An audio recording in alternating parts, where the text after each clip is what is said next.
God is moving me. Peace inside of my heart, God and only God I live to see. Peace inside of my heart, God and only God is moving me. Peace inside of my heart, God and only God I live to see. Om Shanti, Om Shanti, Om Shanti, Shanti, Om. Om Shanti, Om Shanti, Om Shanti, Shanti, Om. Om Shanti, Om Shanti, Om Shanti, Shanti, Om. Om Shanti, Om Shanti, Om Shanti, Shanti, Om. Om.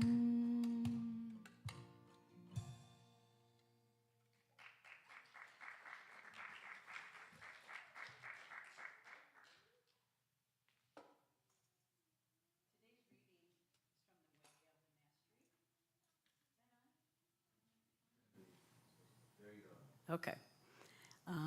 It's from the way of the mastery comes when fear has been completely dissolved, and fear is dissolved not by fearing it, not by hating it, not by judging it, but by being looked upon with perfect innocence.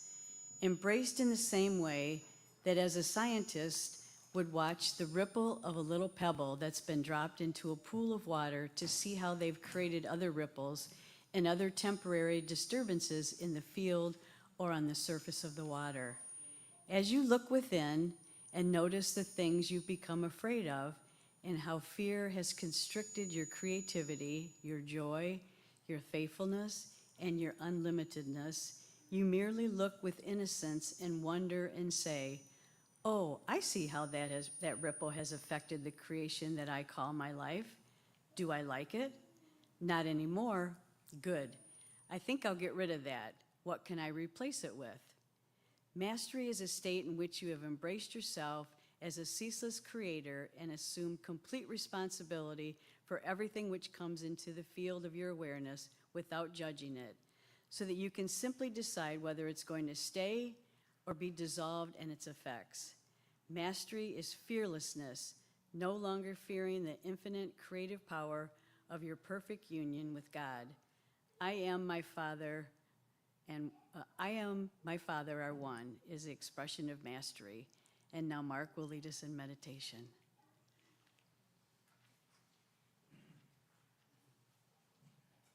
Thank you, Julie. We say this together. There is a silence into which the world cannot intrude. There is an ancient peace I carry in my heart and have not lost. There is a sense of holiness in me the thought of fear has never touched. I go there now. So let's go there now. Join me in closing your eyes if that's comfortable for you. Opening your hands in your lap, which is your symbol of receptivity. Lifting your chin up slightly to open up that heart space. And take a nice deep breath through the nose. And as you exhale, imagine growing taller and the body relaxes more, continuing to enjoy the deep, deep breaths.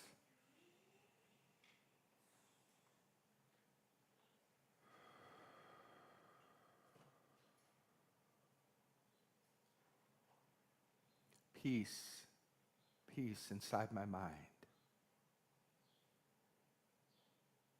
Just imagine a calm, still lake, a body of water that is just like glass. This is a symbol we use for the mind when we say, "Peace, be still."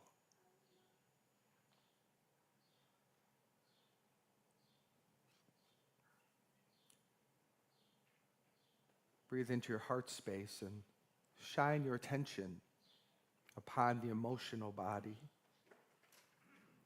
And if anything's been stirred up today, just say to it, "Peace, be still." I am the master of my emotions, and this is our time to relax to be calm, and to welcome the healing power of peace.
Deep breath.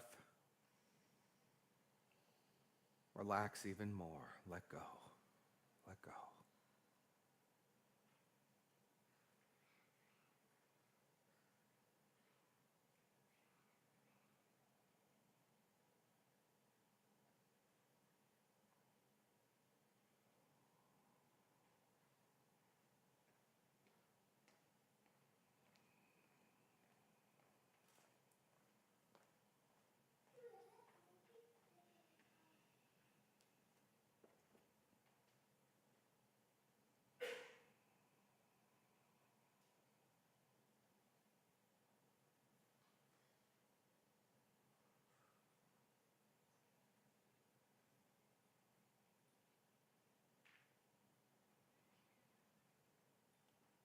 Take a moment to imagine a ball of golden light in the center of your heart, the symbol of forgiveness. Affirm, I am forgiven.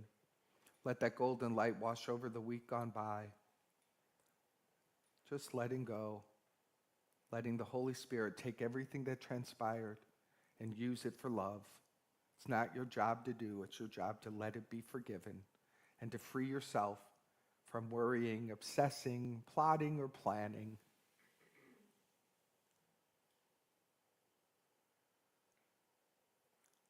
And as you accept this, take a moment to extend this.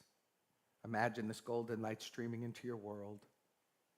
Every person, known or unknown, whoever has traveled through your mind, bless them. You are forgiven, you are free. You are forgiven, you are free. Especially to the ones that seem to be playing big roles in this dream of fear and suffering. They're very seductive. In this moment, you are forgiven. You are free. Everyone. It's either true or it's not true. And here we have decided it is true. God is real. God is fact. And you only get there through setting everybody free. We say yes to this. Breathe this in.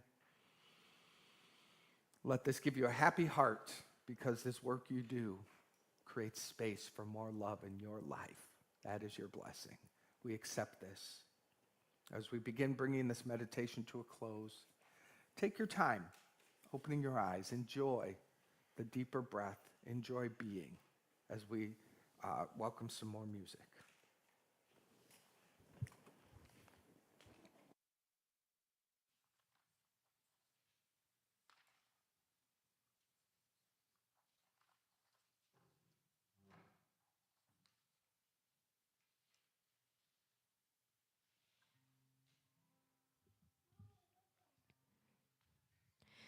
You will do amazing things with the choice each new day brings, and with every step you take, bless the progress that you make.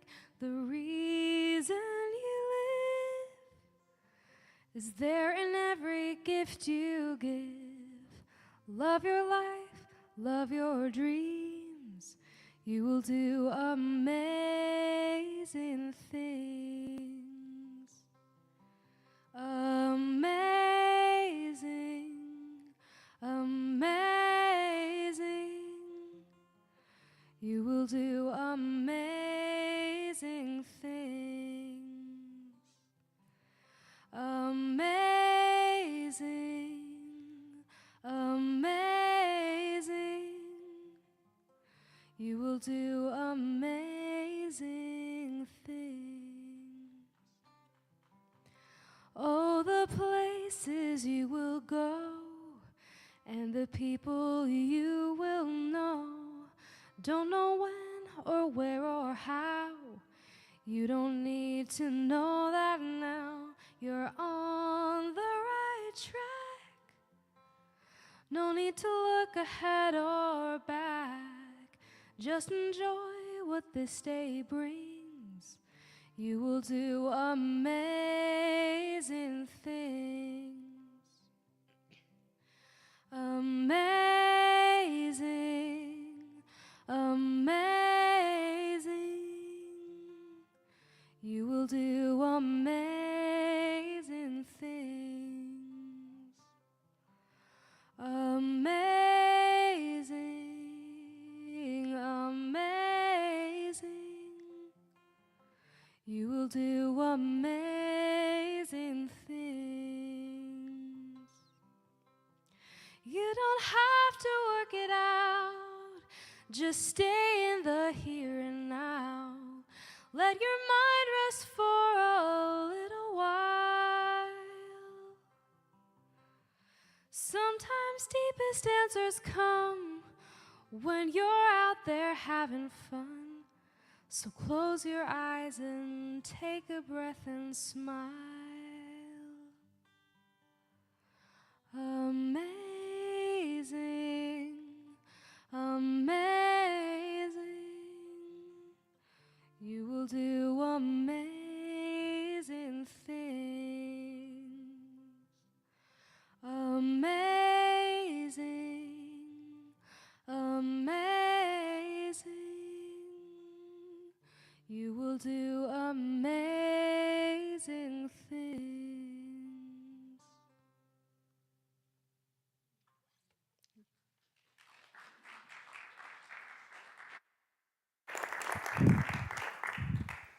That is a beautiful song, isn't it? That is, whoa. Well, that's got a wobble. Yeah. I'm going to borrow yours. That's a beautiful song by a friend of ours, Megan McDonough. Some of you may have heard of her. She's a wonderful New Thought musician. And she has a lovely voice, too. And only someone like Annabelle can match that. So thank you. Thank you. Our conversation today is yet again looking at the world of fear and the power of love and what it can do. And you know, we all love, and I love to look to the great leaders and the great way showers. You know, Nelson Mandela comes to mind for many of us, 27 years in a prison and held completely hostage and yet declared freedom, let love prove itself inside of him, and created a fantastic wave of freedom from that love, from that commitment to keep the focus upon what is true. Also comes to mind, because of this month, Harvey Milk. Harvey Milk was one of the first gay government servants. I don't remember what exactly. What is his role? Huh? Mayor of San Francisco. And death threats every day. You know, and we think of San Francisco as and it is a liberal place. And at that time, it was our way showers carving the path. And this person, it wasn't, I don't know that we can make up a story, oh, they didn't feel fear. I don't think that's the focus. I think their intention, their purpose was so great that it steered them through the fear. And I think that's the way to look to the magnificent way showers, is not, oh, well, they had something special. We can say they had a calling. We can say they met their destiny, for sure. But I don't want to assume that there weren't trials and tribulations inside of that. But their commitment, they placed their attention upon something that was so clear within them, that it moved them. The whole Bible, I think, is about stories of going from fear to love.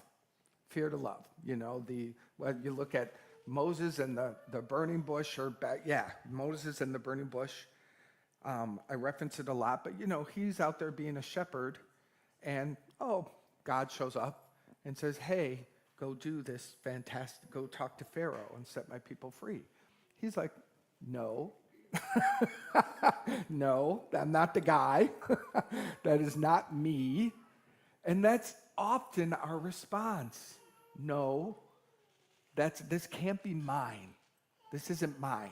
I'm not great enough to do what this vision is calling me to be or do. And yet, he answers the call.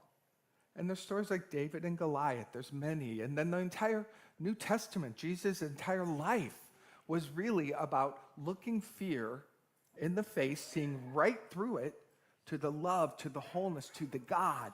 And because the intention of that was singular, that is what is revealed.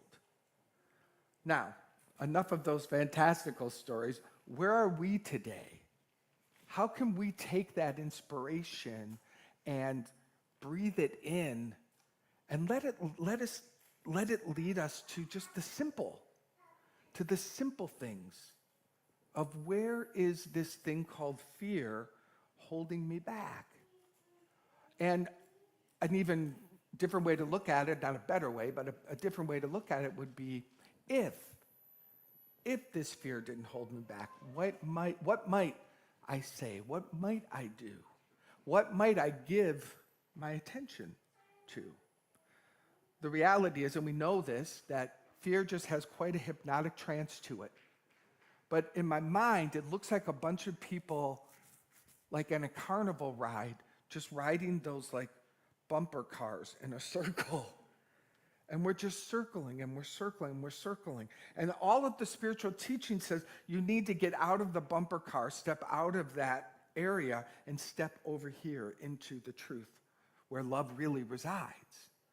But the reality is, we're just in our bumper cars, and we want to solve that, and we want to make that better.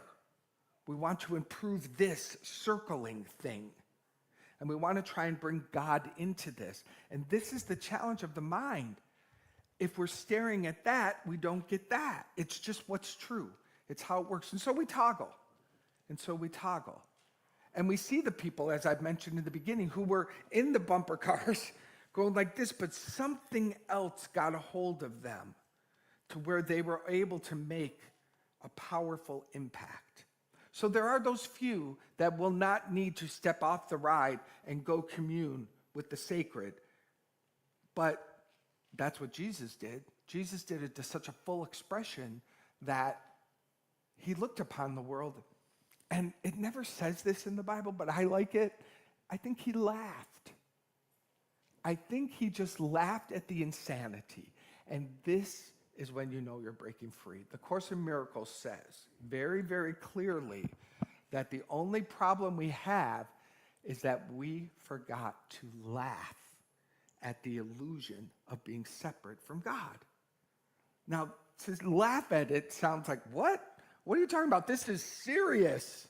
People are dying. The world is suffering. That is indeed the dream that we are in. I understand that. I do want to make light of that just for a moment. Because it's not to stop there. It's to let laughter wake you up to the power of love. Because what it's really saying is, if you knew how powerful love is compared to this fear thing, you would laugh. Because it really would be like a tidal wave to a little tiny teaspoon of water. There's no power in the teaspoon of water. And this is our spiritual path. This is what we're learning, sometimes quickly, sometimes slowly. I've mentioned this before. I say that all the time. At this stage of my career, it's just how it goes. But another great thing in A Course in Miracles, it references the Bible story of Adam and Eve. And it talks, it's the only place I've found a spin on this that works and makes total sense to me. Because it says that Adam fell asleep. We know this in the story. Adam fell asleep. But what the Course points out, it says nowhere does it ever say that he woke up. And so what that implies is he fell asleep and he dreamed this terrorizing world. He's imagined, so just imagine Adam sleeping under a tree in this beautiful garden, and he didn't wake up. He's just, what the story that unfolds is the story of the dream that he's enduring and that he's experiencing.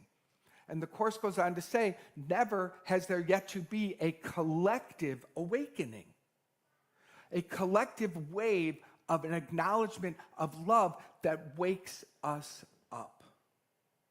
The reality is, fear is not real. Let's just breathe that in for a moment. It's not real. Now, that's not an easy jump. And I'm not wanting you to feel bad about feeling fear 1,000 times in a week, if that's what occurs for you. But there is a point where we have to just on our own face it and say, this, or even contemplate, what if? What if this isn't real? What if the love that I am is greater than this temporary experience? That contemplation will lead you to a higher idea. It will lead you to letting love guide you. There's a saying I heard years ago from my minister, Michael Beckwith, love pushes. He said love pushes until vision pulls. I kind of like to change the until love pushes and vision pulls, because reality is that's where we are. Sometimes, am I saying that right? Fear pushes. Fear pushes until vision pulls. Fear pushes. So here we are in our lives where we're toggling this. And there are days where fear is pushing us, and that's okay. I want to make that a part of the acceptable path that we're on. And at the same time, you also have the ability to go, and vision pulls. And what is possible here? I promise you, even a moment of visioning, thinking, seeing, imagining an idea of love right where you are, just a moment of that is phenomenal. It is great. You may not have the experience of it because you're still in the wave, but that's okay. There's still a part of you that has said, what vision is possible? What greater expression could be here right now? I think that's a powerful way to move through life. I don't think we'll land there and stay there, but if we were in that question, that simple question, what would love do? What would be possible here? The story just won't leave me alone in my head because I love it so much. The story of David and Goliath, which is really love versus fear. Goliath is this big monster, this big fear. Little David, this little shepherd boy, comes onto the field, and he represents love, and this fear monster just goes down. It just, this is what we all are called to do. We all are called to do this. But the contemplation of love, the contemplation of the vision, the contemplation of something that is calling you, this is the way. This is the way, because that is what takes our focus off. That's what lifts us out of the chronic obsession of problem here, problem here, problem here, problem here. And the way of mastery at this point is saying that's not how the Christ consciousness works. The Christ consciousness in you is you, never says problem here, problem here, problem here. It says this is what is true. And this is what is true. And this is what is true. And even when I myself am acting a fool, this is what is true. It's a mind training, and it's a dedication, and it's a commitment that we've all got to find our way to, where we just take a little step deeper into the commitment to our spiritual path versus being the Sunday drive-by and then going into the circling Monday through Saturday in our little bumper car. In our little bumper car. It's almost like God is like, I've got this phenomenal Maserati for you. I've got this phenomenal private airplane for you. I've got this phenomenal way to travel. And you're sitting in a bumper car going round and round in circles. And that's kind of what we're called to wake up to just observe the world as Julie read, not with judgment, not with making anything wrong, just seeing it as, wow, this is just circling. This is just circling. What becomes possible? And maybe you're a person who's wired for the fantastical. Maybe you love the big vision and something calls you. I'm more wired that way. But I don't want to minimize and I don't want to leave out the simple choice, one day at a time. One day at a time. What can move the needle a little bit? One of the things I mentioned was simply saying, what could love do here? What's possible? What else is possible here? Before I open my mouth and add to the conversation, before I allow my mind to go down its rabbit holes of repeating the past, what's possible? What else is possible? And that's going to cause you to activate your imagination. And your imagination is one of the greatest gifts from God. It is absolutely one of the greatest gifts from God. It is what can lift anyone out of living in poverty and living in the ghetto to living a life of joy and freedom and abundance. It is the mind that can see it and imagine it that causes it. Time makes it a little confusing because sometimes it can feel long, but in the moment of imagining, there's no time. You don't imagine time. You never imagine time. You imagine and then you come out of imagination and you add time to the mix. But in the moment of seeing a new idea, in the moment of seeing something possible, which is the gift that you've been given to cause the revelation of love, that moment there is no time. You are capturing it. This is the third step of affirmative prayer. Affirmative prayer has 5 steps to it. Teaches God is step 1. I am that step 2. Step 3 is called the realization step. And it is where you are present moment, first person, declaring, affirming, saying, and seeing a different idea, a greater truth, what love could do. It is happening in your mind. And to me, that is your connection to God. I dare say, when you're in an imagination of something beautiful for yourself, for another, for the world, you are closer to God than when you come out of that imagination and you move back to your bumper cars and you're circling. That moment of allowing yourself to dream, which is one of the things we need to get back to. I love in Alice in Wonderland, where it talks about the idea where the queen says, why, I imagine 6 impossible things before breakfast. I imagine 6 impossible things before breakfast. Now, you ask, imagine 2 rooms. One room are adults. We'll put us in one room. In another room are 5, 6, and 7-year-olds. You give them the same task. Imagine 6 impossible things. Imagine as far as you want your imagination to go. What would you come up with? That childlike room, they would be flying to Mars. They would be creating new planets. They would be painting trees purple and orange and all They would absolutely have no limits. The adult room would be a little more practical. Well, I imagine my bills being paid. Well, I imagine this relationship being better. I imagine this being fixed. Like, that's the movement over time that happens to most of us, from the room of children to the room of practicality. They both are using the same magnificent tool. And you, perhaps like me at times, can look at that childish room and go, well, that's just childish. No one's going to ever fly to Mars. Well, that's not true. That will happen.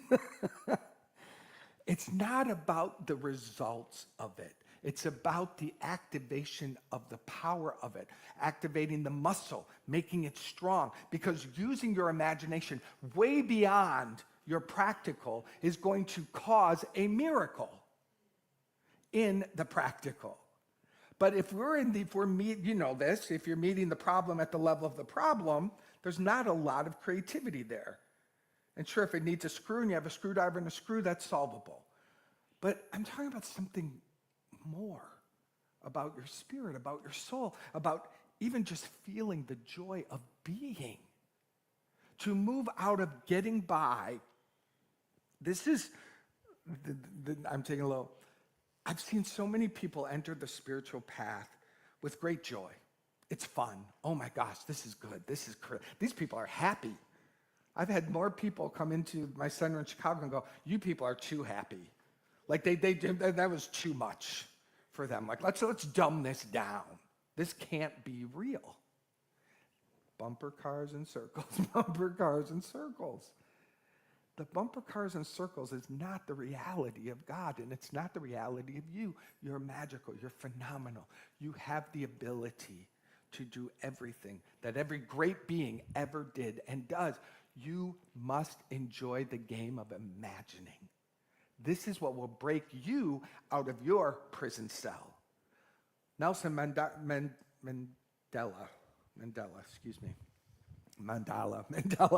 Nelson Mandela had the experience of being in a prison cell for 27 years. So he has a very real idea of what that feels like physically. I think we have a real idea of what that feels like mentally, but we're so familiar to it, we don't name it prison. We don't even name it that because it's just what we know. But I want us to consider that. I want us to consider, where are the confines of my thinking and my believing causing me to create safely, repeating the past, just getting by? Back to my point of many people entering the spiritual path with great joy and great exuberance about all of the positivity and the good that is the way. That is true. That's the door. But you know by now that once you walk through the door, there's probably some work for you. There's an appointed, assigned classroom, and it's called your life, your relationships, your financial world, your wellness. Some of those things you've got figured out. Everyone's got different ones. But those are the places where we are invited from the way of mastery to create, to cause. And the invitation in the section is to create as Christ. Last week we talked about the Christ mind. But to create as Christ is to walk into a room of infinite possibility with no past telling you what should or shouldn't be. You can barely imagine it. You can barely imagine changing the entire game like that. And yet, this is our ability. Not asking you to make that big swing, you won't. But take that idea and apply it simply. Simply. So I hope I'm trying to make this point is, imagine big, apply small. How about that? Does that make sense? Let your mind, and this is your morning meditation invitation. I will be with you in this. Just for 3 to 5 minutes in the morning, imagine. If you'd like to see a world that is happier and not at war, why don't you imagine it? Why don't you take 1 minute of your day and give that minute to the idea of a world that is not at war? What a concept. And when the mind says, oh, well, that's not going to do anything, say to the mind, well, I'm going to do it anyway. I'm going to do it anyway.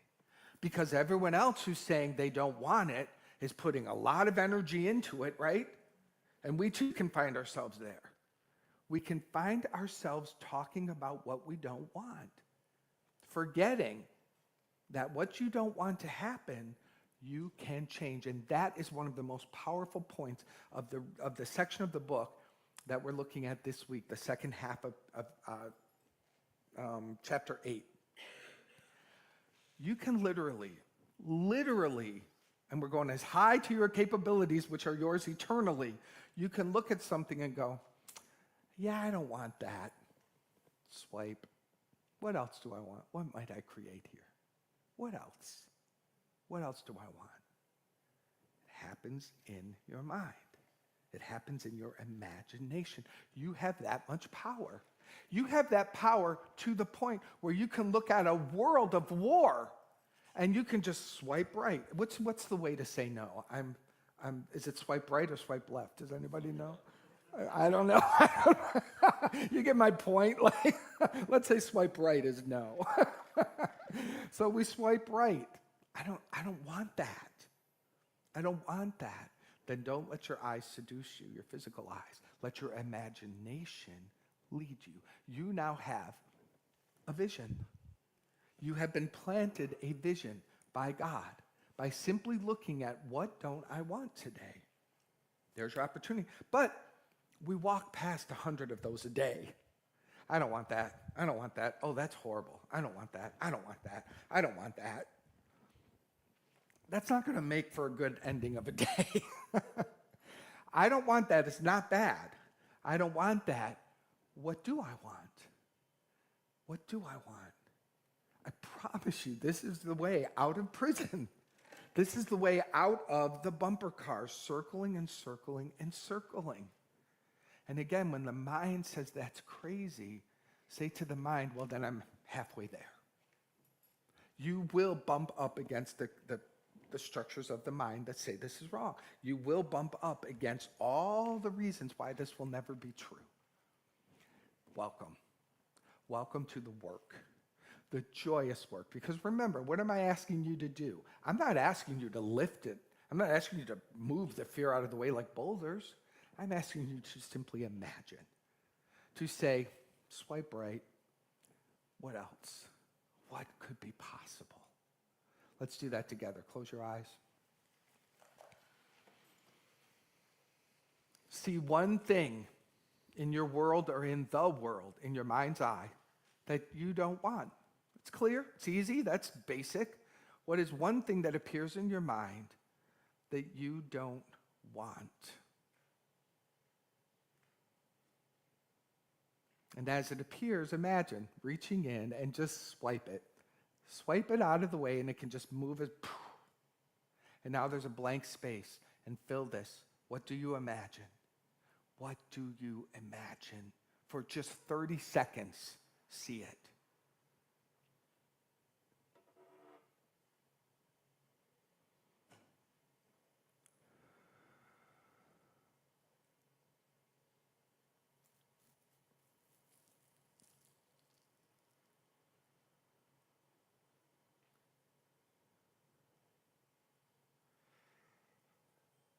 Stay on it. Just see it. Paint a picture. Imagine. And now say yes to this. Yes, yes. I say yes to this. And breathe this image down into your heart and bring your hands to your heart for a moment. Kind of your way to seal the deal. Place it in the heart. Breathe into that. Thank you, Holy Spirit, for bringing us back to the basics of how it works and what we are capable of. Give us the willingness and the commitment. If it's one imagining at a time, placing 1,000 of them into our hearts, placing 100,000 into our hearts, whatever, it's infinity. It is beyond space and time, and I'm willing.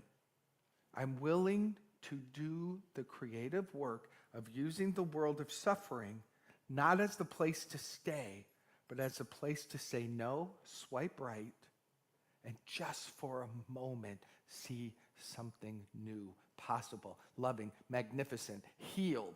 This is how it works, and we are ready in this room to do it. To do it poorly sometimes, to forget to do it sometimes, but then remember again, to do it for a second, and then even if the mind afterwards says, that's stupid, that'll never work, we still did it. No matter how sloppy and bumpy it can be, so what? This is the call and this is the work. And it is the good work and it is the access point to creating as the Christ. It is that simple, and you are wired. You are wired to create as Christ. Imagination is the way. Just see it. So whatever we have swiped right on, we let it go. For this week, we give it no mind. We give it no attention. Instead, we practice. We give the new thought, the new idea, life. We give it life. We don't need to worry about how it gets here. We don't worry about when it gets here. That's not our business. We are the image makers, not the builders of the image. Believe it or not, you don't make it happen. You make the image possible. Oh, mighty, mighty creator that you are. You who will do amazing things, and you won't even pull a muscle. You won't even lift your heart rate. It's this good. It's this good. Breathe this in. Whew. I am a creator as Christ creates. I am a meaning maker, and the meaning I give everything is love. I have the ability to blow up 1,000 false ideas effortlessly and to give a new image. This is what we do. This is how we create as Christ. This is our invitation this week. I know we are guided in this, and I'm grateful. Holy Spirit, keep this fresh before us. Help us not to walk out the door and forget. Help us to really, really keep this alive within us. Thank you, thank you, thank you. And so it is. Amen. Thank you. All right. Let's move into our time of offering. It's your opportunity to give your gift. Those who are live streaming, thank you for being here. Before you go, please make your contribution. Click that link. We really appreciate it. It helps us out. We say together, divine love through me blesses and multiplies all that I am, all that I have, all that I give, and all that I receive, and I am thankful. And we truly are thankful, truly. Thank you, Jim and Millie, for passing the basket. And Julie will share with you some other ways to give.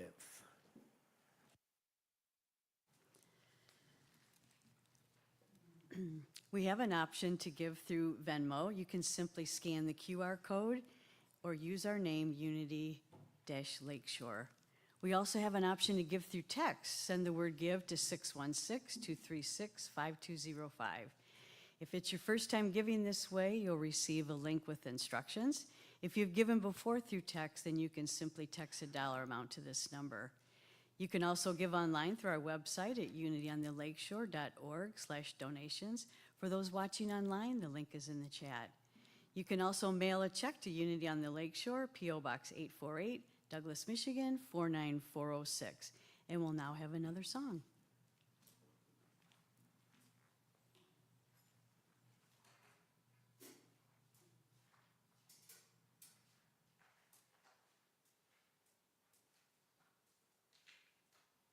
You guys will all know at least the chorus of this song, and you're encouraged to sing along.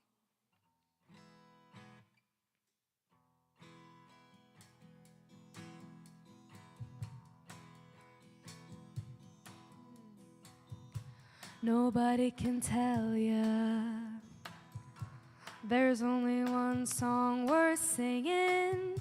They may try and sell ya, 'cause it hangs them up to see someone like you. But you've gotta make your own kind of music, sing your own special song, make sings along. You're gonna be knowing the loneliest kind of lonely. It may be rough going just to do the things, the hardest things to do.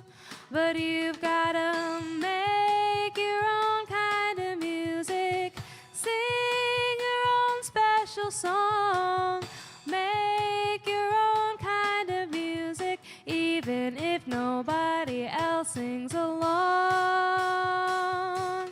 You've gotta make your own kind of music, sing your own special song, make your own kind of music, even if nobody else sings along.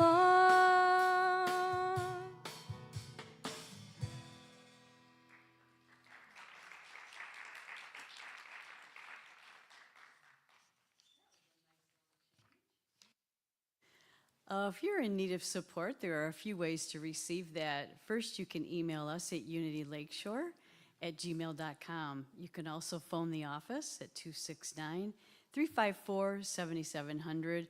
And there's always Unity Silent Prayer Line that's 24/7 at 816-969-2000. Join us for our book study of The Way of Mastery on Saturday mornings at 10 a.m. via Zoom.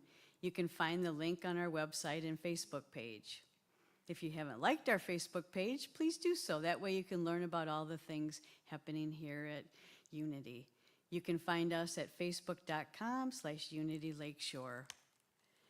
Is anybody here for the first time today? Looks like everybody, I think I know everybody. Well, welcome everybody. And are there any announcements from the community?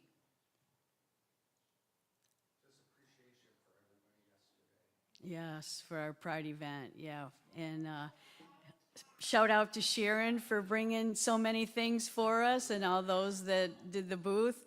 We had a good time. It was a beautiful day, beautiful music, and it was a lot of fun. If you do have any suggestions. Yes, Robert, we have sound. Thank you. That is no small task. I can only imagine. I see all these wires and I'm like, I'm so glad that I'm not in charge of that. Yes, you should be. You should be, because it would be pretty silent in here. If you do have any suggestions, we do have a box in the back and we'd love to hear from you. And now is time for our closing song, and maybe it'll be another surprise. I don't know. Thanks for coming and have a great day. I ought to make this one surprising.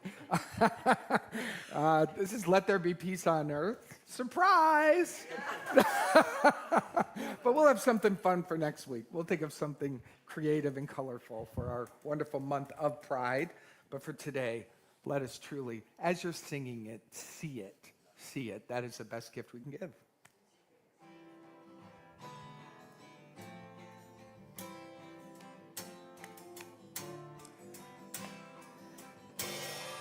Let there be peace on earth, and let it begin with me. Let there be peace on earth, the peace that was meant to be. With God as creator, family all are we.